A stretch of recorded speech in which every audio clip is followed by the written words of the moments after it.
Residents put a corpse bird on a damaged road in Pololi District, Pololi Mandar Regency. A house burned down allegedly due to electrical short circuit in Bopteng Village, Mamuju Regency.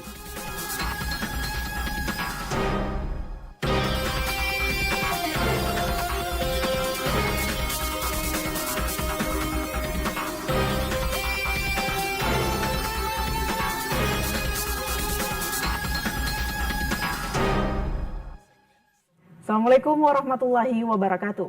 Welcome to Sulbar News. In 30 minutes, we are going to give you a highlight information from this week. You can also watch our live broadcast in our YouTube channel, TVRI Sulbar. With me, Marwa Bidin, this is Sulbar News.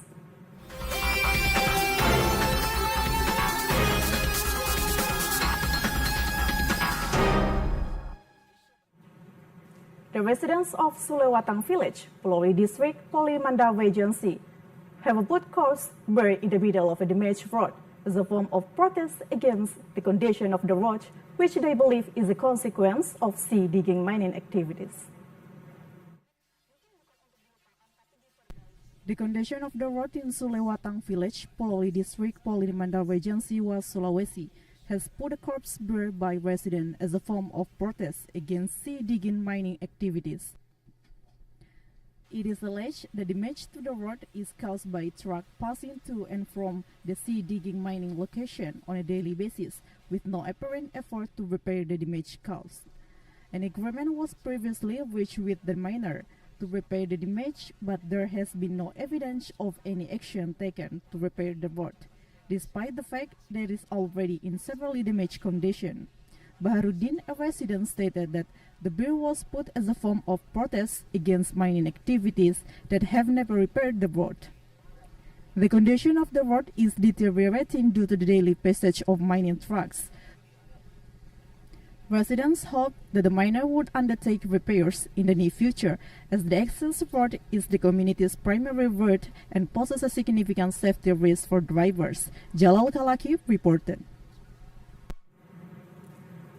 A house located in Pasada, North Bopteng Village, Mamuju Regency, was completely destroyed by fire as a result of the incident. Unfortunately, it was not possible to salvage any of these items in the house. The estimated loss is tens of millions rupiah. This is an amateur video capture on camera showing a house owned by Naharudin, a resident in Pasada, North Bopteng Village, Mamuju District, which was burned down. At the time of the incident. The house was unoccupied as the owner had been in the garden for 3 days. The incident was first noticed by a passing driver. Local residents observed the fire spreading and realized the extent of the damage to the property and promptly contacted the fire department. The fire was reported at midnight, which means the neighbors were not present at the time. The owner of the house, Naharudin, stated that the cause of the fire is still under investigations.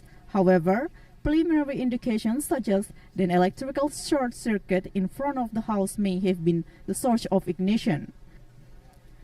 The property is constructed from flammable materials, which resulted in the fire spreading rapidly throughout the entire building.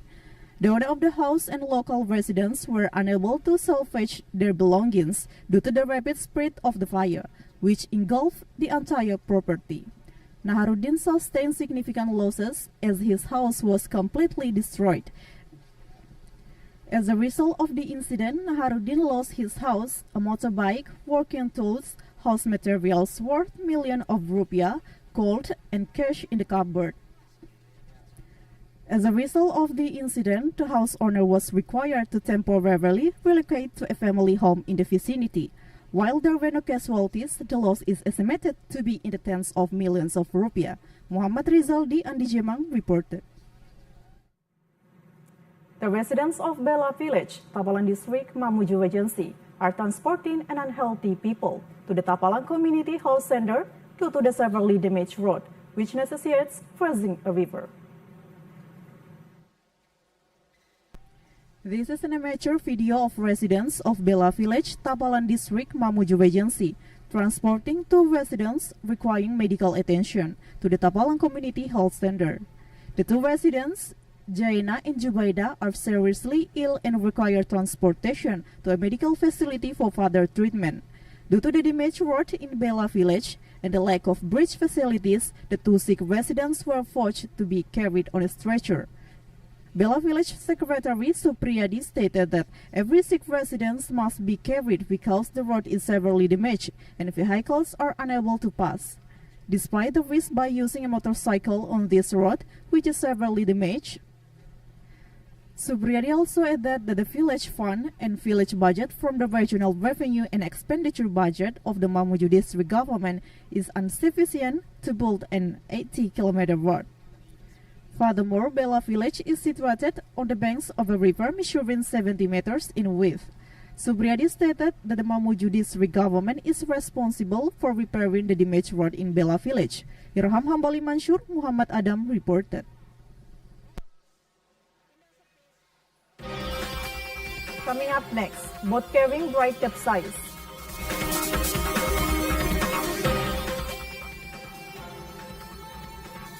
Community demo rejecting protected forest area claims. We'll be back with more information. Stay with us on Sulbar News.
Welcome back on Sulbar News. We move to another information. A boat transporting a bride and groom to Batoa Island, Tonyaman Village, Binuan District, was forced to turn back due to overloading. This is the amateur video recorded by citizens who witnessed the incident involving a passenger ship carrying a bridge group to Batoa Island, Tonyaman Village, Binuan District, Pololi Mandar. The incident occurred shortly after the vessel departed the pier. It was observed that the vessel had experienced a sudden lease due to an apparent overload. All passengers fell into the sea and attempted to save themselves. Fortunately, the location of overturned boat was not far from the pier, allowing many citizens to assist in saving the victims, who were in danger of drowning. According to eyewitnesses, Sule stated that the boat sinking was allegedly caused by many passengers moving, which made the boat unbalanced. In this incident, one woman was rendered unconscious and was immediately transported to the regional public hospital for medical treatment. Jalal Kalaki reported.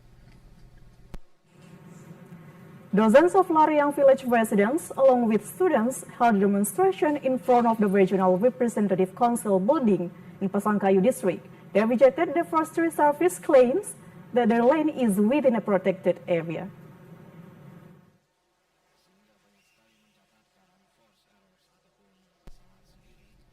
The issue of overlapping polemics between protected forest area and community ownership rights certificates has finally reached the attention of the Pasangkayu Regional People's Representative Council. The field coordinator, Saharuddin, conveyed the community's disappointment regarding the law enforcement claims stating that certified citizens' land is included in the protected forest area. Sahar stated that the claim is highly detrimental to the community, given that the area is a residential settlement and a source of livelihood. In front of the members of the Regional People's Representative Council, Sahar emphasized the importance of the council taking action on the issue, so it will not have serious consequences. There is a concern that the situation could potentially lead to undesirable outcomes. For this reason, the demonstrators have requested that the Regional People's Representative Council and the region of Pasangkayu immediately resolve the protected forest claims by the Forestry Service and the National Lands Agency. To coordinate the determination of protected forest area boundaries and request the region to immediately release the protected forest area and instruct the Forestry Service to socialize the protected forest area boundaries to the community. In response to the citizens' demands, member of the Pasangkayu Regional Council, Saifuddin Andi Baso, has confirmed that the Forestry Service claims towards the Langsung village area will be followed up shortly. Given the high density of settlements in the area, the potential social impact of claims for protected forest area should not be underestimated, as they could threaten the livelihood of residents in the area. At the hearing meeting, Saifuddin Andi Baso discussed with the relevant parties the issue of overlapping protected forest area with ownership certificates. He emphasized the importance of finding a fair and expedient resolution to this matter, Dermawan reported. The Office of the Ministry of Religious Affairs of Pasangkayu Regency, Sulawesi Province, has recorded the number of divorces reached 151 by entering data for August 2024. The data was sourced from the information system of religious courts by the Ministry of Religious Affairs in Pasangkayu between January and August 2024. A total of 151 divorce cases was recorded, comprising 2 cases of divorce by talak and 2 cases of divorce suit. The record of the Pasangkayu Religious Court, Akiadi, stated the number of divorces is divided into 2 categories: 39 cases of divorce by talak and 112 cases of divorce suit. From the 151 divorce cases, the most prevalent is the case of leaving the partner, which accounts for 59 cases, while there are at least 2 cases of divorce as well as cases of gambling and forced marriage. Akiadi emphasized that from the many forged cases, his party has only approved 125 cases, while 13 cases have been rejected. Wawan reported. Coming up next, grain price in Sulbar reaches 7,000 per kilogram. Haidar Juli bought craftsmen from Kire village. We'll be back with more information. Stay with us on Sulbar News.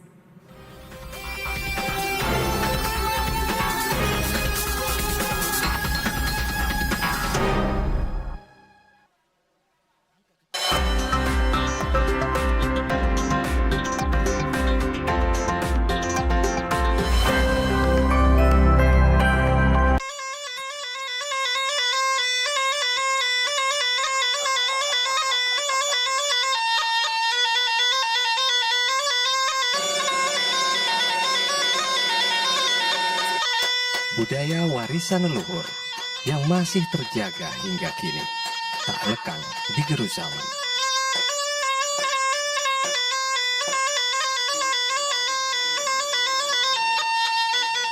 Ia tak sekedar lekuk sejarah, ia hadir sebagai filosofi hidup orang Mandar di setiap sosoknya.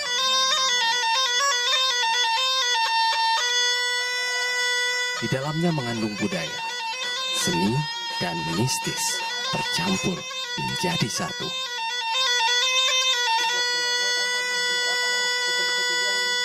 Mari lestarikan budaya asli Sulawesi Barat.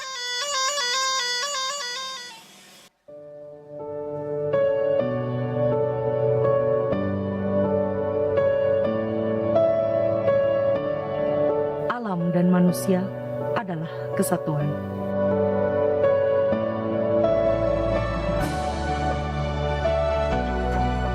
Terikat kuat layaknya jalinan benang yang membentuk kayu.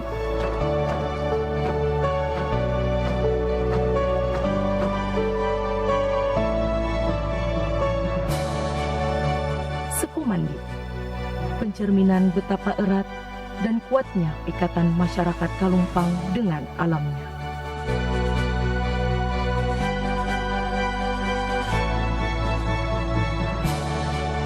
Marilah menjaga warisan leluhur kita sebagai identitas diri.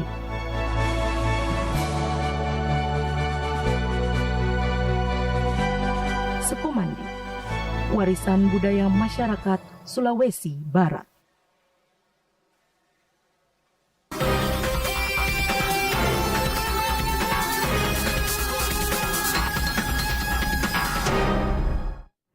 Thank you for staying with us. We move to another information. As the end of harvest season in Pulau Limandar, the price of dry grains has reached 7,000 rupiah per kilogram. This is significantly higher than the government purchase price of 4,200 rupiah per kilogram. The elevated price of grain was driven by traders from outside the West Sulawesi region who compete on price to procure farmers' grain, due to the reduction in stock levels while demand remained high. Furthermore, the elevated price of grain is a consequence of the prevailing drought conditions and the reduced yield, resulting from pest infestation among farmers. The elevated price of grain is a positive outcome for farmers. However, the price of pest medication has also risen. Hamzah Samshuddin, the chairman of Perpadi Pulau Limandar, attributed the rise in grain prices to a lack of stock due to reduced farmers' harvest caused by drought and pest attack. The chairman of Perpadi Pulau Limandar also stated that the price increase is likely to continue throughout the Maulid period, given the current low stock levels and high demand. Jalal Kalaki reported. The majority of the coastal residents of Central Mamuju, West Sulawesi province, are fishermen. However, boat craftsmen remain a minority occupation, with only a few people engaged in this work, including Haidar, a resident of Kire village, Budon-Budon district, Central Mamuju Regency. It is becoming increasingly rare to find boat craftsmen in Central Mamuju, particularly in coastal areas. During a recent survey of the coastal area, it was noted that there are only a few people still engaged in these traditional occupations. One of them is Haidar Juli, a resident of South Kire village, Budon-Budon district. Since 2015, he has been engaged in the manufacture of boats. Haidar has gained considerable experience as a carpenter and has since produced dozens of boats of various types and sizes. He has also received orders for boat-making services. Haidar said that the production of a medium-sized fishing boat requires approximately 1 month due to the limitation of available equipment and the difficulty in obtaining raw materials. This poses a significant challenge in the boat-making process. Haidar hopes that the local government provide attention and assistance in the form of modern equipment and capital for the provision of raw materials. Sulbar reported. Coming up next, Kasbang Pol invites media to maintain conduciveness against hoax.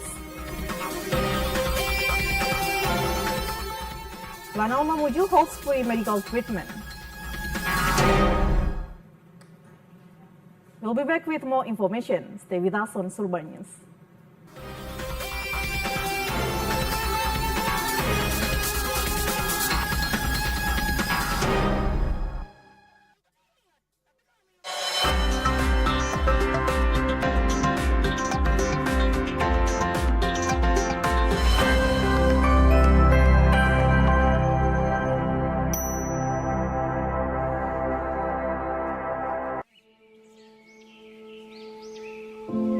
Taman Nasional Tanjung Puting. Disinilah lokasi kami tinggal dan hidup. Hutan hujan tropis di Kalimantan adalah rumah bagi kami, orang utan. Orang utan inilah yang satu-satunya peninggalan nenek moyang kita, dan sangat disayangkan apabila kita tidak melindungi dan mengetahui apa sih orang utan itu. Kita harus melindungi dari kepunahan dan untuk menjaga kelestariannya. Jagalah kami dari kepunahan, agar tak hanya dongeng yang menjadi warisan.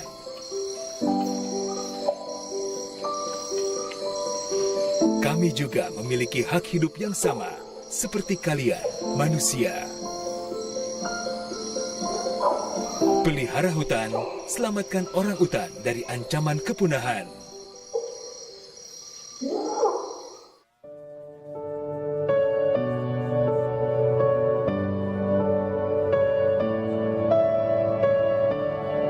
Alam dan manusia adalah kesatuan.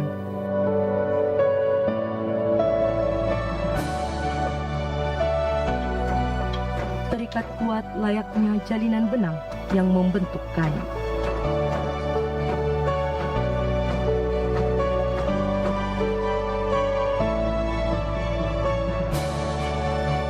Sekumandi, pencerminan betapa erat dan kuatnya ikatan masyarakat Kalumpang dengan alamnya.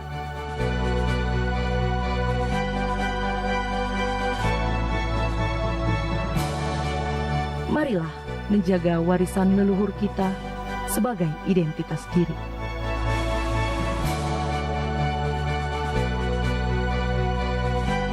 Sekumandi, warisan budaya masyarakat Sulawesi Barat.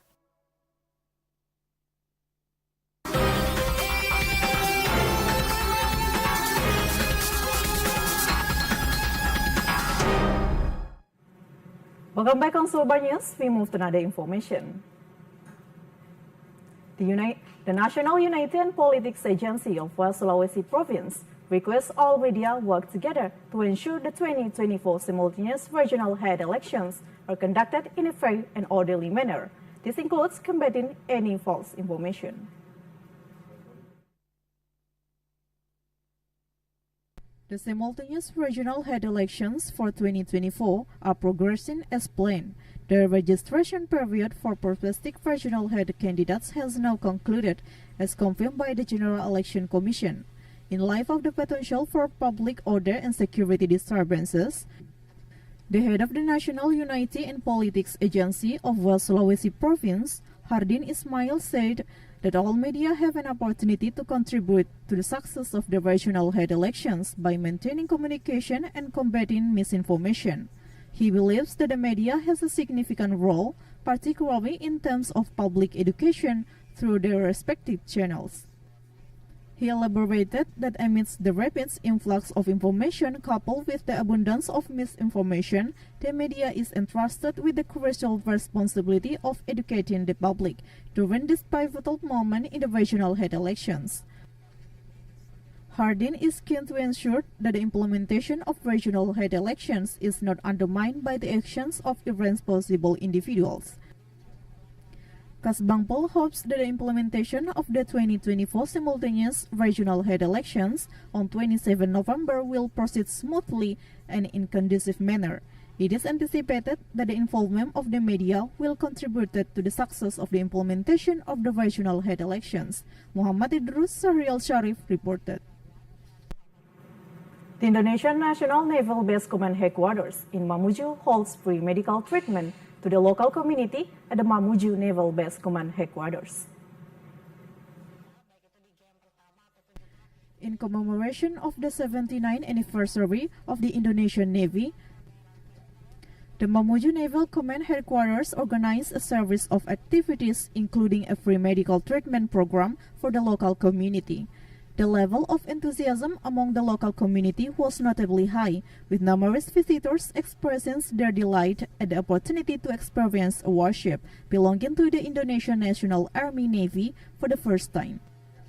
Furthermore, children were provided with nutritionally balanced food as a part of the government's initiative to combat stunting. Marine Lieutenant Commander Dedi Adrianto, commander of Lanal Mamuju, stated that this activity is one of the tangible manifestation of the chief guidance. The National Army of the Navy is proud to contribute positively to the community in every place of assignment. In its 79 years of service, the Indonesian Navy, particularly the Mamuju Lanal, has provided health and social services with the aim of assisting the community in accessing treatment, particularly for elderly. Furthermore, the Indonesian Navy provides counseling services to local fishermen regarding the maritime law and the maintenance of health in fishing communities. Rahmat Tahir reported. The acting governor of West Sulawesi has initiated the planting of mangroves in Lebani village, West Tapalan district. This is part of week-long mangrove planting initiative, which is one of the events of the West Sulawesi anniversary celebration. It is designed to preserve the mangrove ecosystem in West Sulawesi.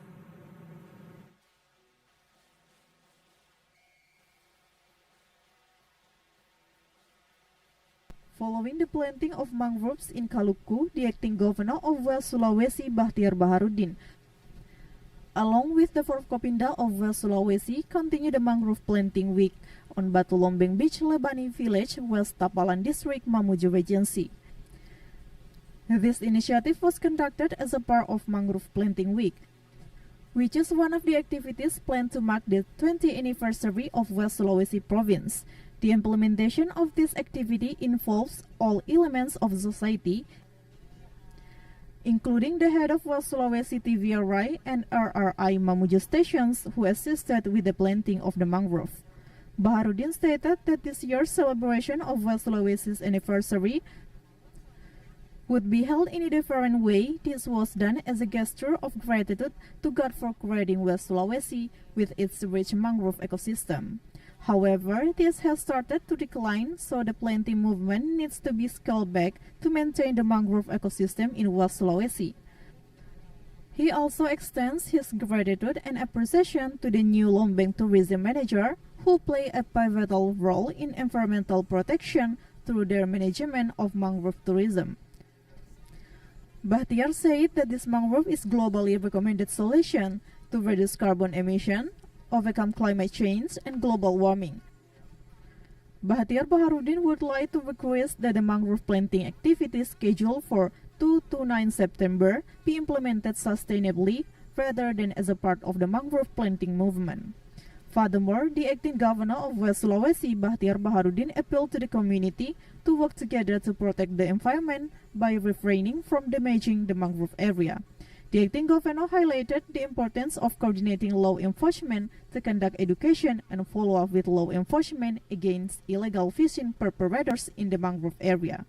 This is to ensure the long-term sustainability of West Sulawesi and the continuous survival of its ecosystem. Muhammad Rizaldi, Andi Jemang, reported. We'll see the weather forecast for tomorrow in 6 regions of West Sulawesi.